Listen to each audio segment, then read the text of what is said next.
I mean, I'd say this is one of the most iconic plates of food in the world. Don't you think? I think a full English is like a really well-known, iconic plate of food. I kind of love it.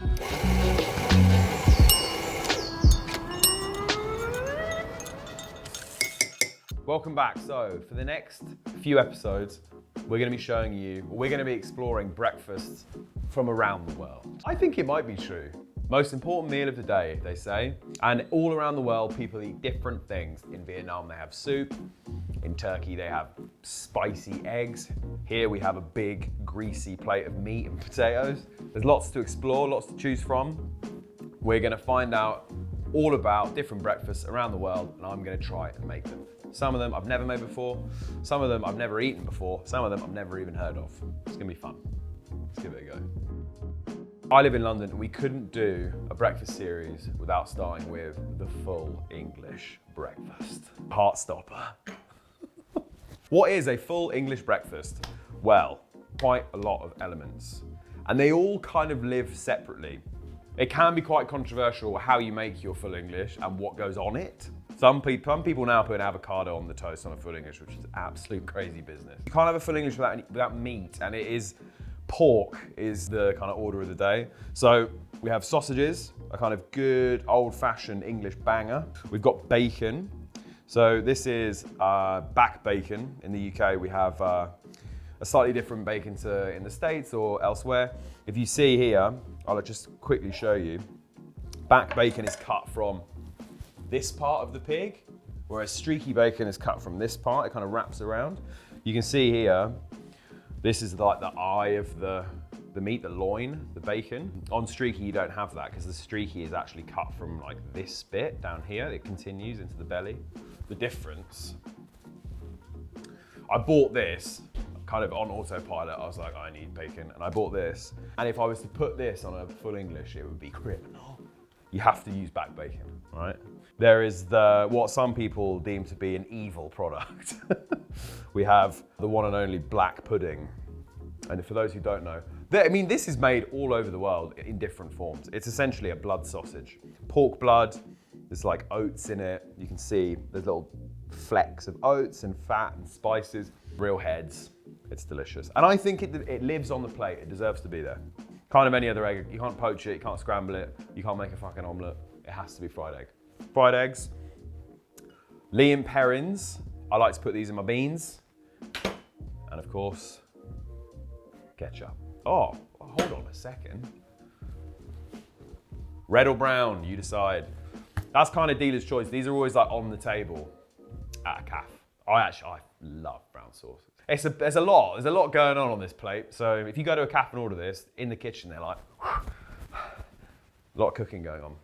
All right, let's get to it. And you need a big bottle of oil. Right, I'm gonna get some pans on. You'll notice that I've got a lot of pans on. Yeah? Because you need it. So before we do anything, we're gonna get these cooking, because I like to get these kind of cooking down and stewing and reducing. Because when they first come out, they can be a bit kind of soupy. We want them to thicken up a little. So into a pot, get a bit of water in the can, because there's still a lot of sauce in there. Dump that out. Add a healthy dose of Liam Perrins, because this is like, it's got, what is it? Let's have a look at the ingredients. Vinegar, 2 types of vinegar, sugar, salt, loads of anchovies, tamarind, different fruits. So it's like this kind of really deep, rich, savory, kind of like fish sauce, basically. Kind of going to season the beans a bit, so I'm going to go pretty crazy with this. 7, 8, 9, 10, 11, 12, 13. That was like 15 dashes. Mix that through. Set it on fire. Nice low heat. That's just going to blip away on the back while we do everything else. 2 big potatoes, we'll be fine. Peel them. These are Maris Pipers. So you want any kind of chipping potato, really. You want to get yourself a grater and grate your potato. This here potato, it's very wet. And the enemy of a crispy product is water. See all of that? We don't want any of that. Usually you want to eat this when you're hungover, I'd say. This is a good hangover meal. Get up when everyone else is asleep. The whole house is quiet. and then start grating potatoes. Potato. So I'm just gonna add a little bit of corn flour, because this is basically gonna help stick everything together in the pan. Not much, you just need like a few grams, half a teaspoon or something. Just get that through the potato so you can kind of form it into little cakes or little hash browns. And then add some fine sea salt. And you just mix it up. Shrooms. Just gonna take these into quarters. I like to treat it in like a kind of two-stage cook.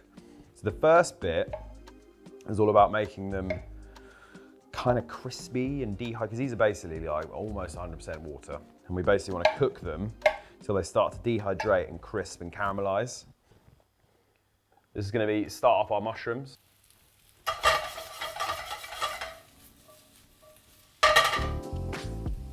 You can just get this all into a pan, get it moving, get it going. You can also afford to kind of like stack it up, because everything here is going to shrink as it cooks. So you can kind of like build out the side there. Going to take 2 cloves, put them on my board. That's ready to go. These are literally just going to perfume the butter when I add it to the pan. And then a little bunch of thyme like that. They've shrunk down. When I added these to the pan was really full. You can see how they're shrinking. This will be just enough for 2 by the time we're done. Tomato. Cut this in half. We're gonna cook that in that pan in a minute. So you can see now,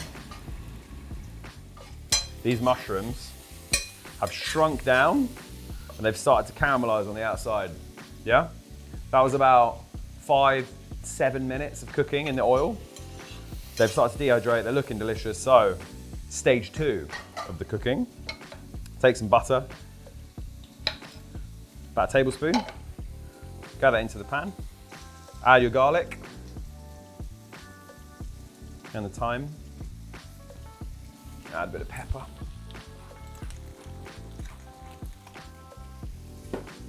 Good shrooms. Cook those for maybe 3-4 minutes, and I'm gonna stick them in the low oven. They're done, they can hang out, all right? We're gonna do our hash browns. So this is just a stainless steel pan. If you wanted, you could use a non-stick, no bother. Take your potato mixture and just form it into little, little kind of like patties. Give them one last little squeeze. And they're gonna go straight in. Nice gentle fry. You don't wanna go too crazy, really. Pig pan, bacon's starting to crisp. Sausage has got a nice little color on them here. We take this pretty slow. You don't wanna go raging hot, because again, you'll burn the outside before we cook the middle. So these slices of bacon are looking pretty nice. So what I'm gonna do is just kind of stack them up in the corner, because I don't want them to all kind of go too crispy. I quite like it when they're a bit chewy, not like dead crisp cartoon bacon, okay? And now I'm gonna add my black pudding. Now some black pudding, like this black pudding, comes with this little plastic skin on the outside. So you just wanna take that off. That's gonna go straight in to sear. What I'm also gonna do is add my tomatoes to our pan with all the pork in it. And these are gonna cook in the pork fat. So I'm just gonna add a little bit of salt. And just, where can I tuck these in? Pop this over here, this over there, pop them down there. Get a little slice under there. Oh yeah. We're gonna flip these a few times as they cook. This is basically like setting the shape, and then we can slowly crisp them up. Pop that into the oven. Ooh baby, these are nice and crispy. Keep flipping them. See this one? Super nice. A little bit of salt. Wow, so nice. See this? Crispy tail, And then in the middle, there's still like a nice chewy bit of loin. Delightful. Get these guys out, these are all done. Again, like you want it to be kind of like crispy on the top and inside be nice and soft. It's essentially a sausage, you know, you're just searing it. Pork elements going in the oven. Color on our tomatoes. Fry the eggs. I better make some toast. Shit, white bread. So toast. You can either have white or brown, obviously. And then some people like to fry the bread. Like literally deep fry the bread. Which is, you know, dealer's choice. If you like that, great. But it is not for me. It's quite a lot. So the move in the calf is to take your 2 slices of bread and then you add some butter. I think they do this in diners in America as well, actually. Add a load of butter and then sandwich it like this. Whoop. Butter stays nice and warm.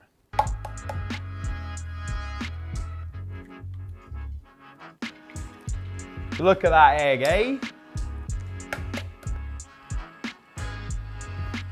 Lovely.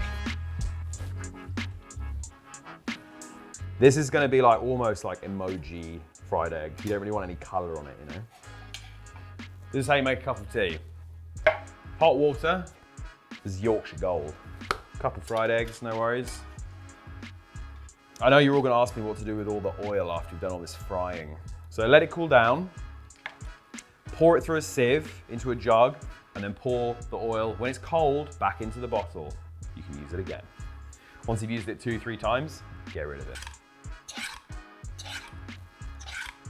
Perfect. Thick. Nice. Okay. It's time to plate.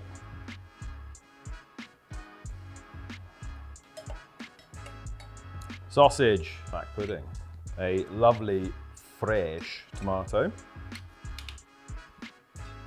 Hash brown. That looks good, no? That looks nice. And then we're gonna do mushrooms. This is a kind of remove your own twig situation. You know, you have to warn your diners. There's some hot debate in the country about whether you should have your beans in a vessel on a plate. Every time I get a full English and there's a bean in a vessel, my first thing I do is just dump it out. So I think that tells me that I'm not one of those people. But I'm just gonna put them here. Let's see, you see how kind of thick they are? Nice. There's not like a kind of sea of beans here. Put that there, a beautiful fried egg.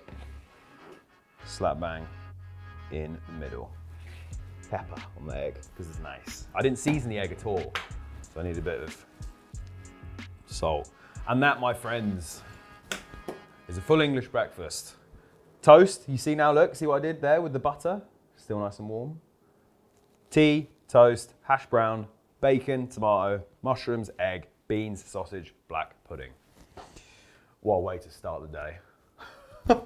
It's crazy. Not bad.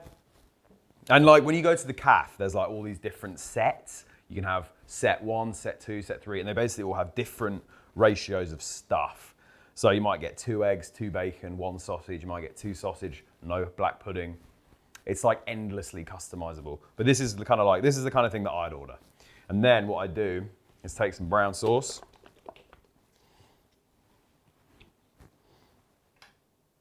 Nice little pile of that. Has to be HP for me. I like HP. And then usually when you go to the cafe, well, not usually, sometimes you get it in a nice glass bottle. Ready for the sound?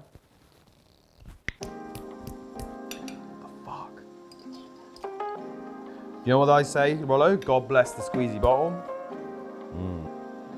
Bit of red, bit of brown. Breakfast is served. Right, so first, before we do anything, a sip of tea.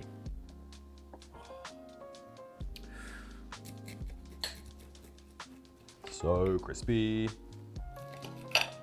It's literally like shattering, it's so good. Bit of brown, bit of red. Oh yeah. And then when you eat this, it's just kind of like a game, building different little bites. Bit of black pudding.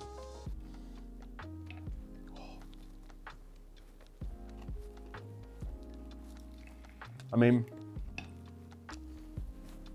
It is delicious, isn't it? I'd say where this differs a little bit is how I cook the tomato and how I cook the mushrooms. Roasting tomato in the pork fat, it's very nice. And doing the garlic and the thyme on the mushrooms does make a big difference. But I mean, it is what it is. You don't want to change it too much. If you want to feel English, this is what you want. You want it to be familiar and comfortable and delicious and a little bit too big. That's the secret. I guess the hash brown is kind of a bit chefier as well. Because usually, and like if you want to, just buy a frozen one and put it in the oven and it's very delicious. So that's breakfast number one. We've done England, tick. Tell me what breakfast you want to see down there. What do you eat? Shall I make it? Let me know. Is it better than this? Maybe. Have a good day. Beautiful.